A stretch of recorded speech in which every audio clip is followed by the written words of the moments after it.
The Assistant Commissioner West Jaintia Hills S. Phanbo conducted an inspection on the construction of the road from Tre Yong Riang Bridge to Klet Tirshi and informed the contractors that Section 144 CRPC has been enforced. It may be mentioned that the District Magistrate West Jaintia Hills District Jowai has issued a notification regarding the imposition of 144 CRPC recently.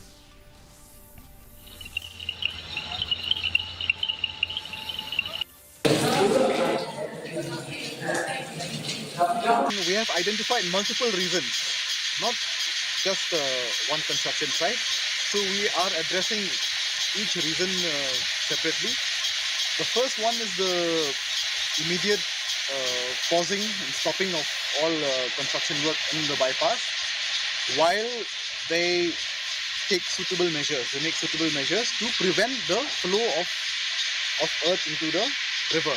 Another problem which we have also identified, which is illegal sand mining, and different parties who don't have the authority have been coming and taking the earth and the stone from here, material from the river.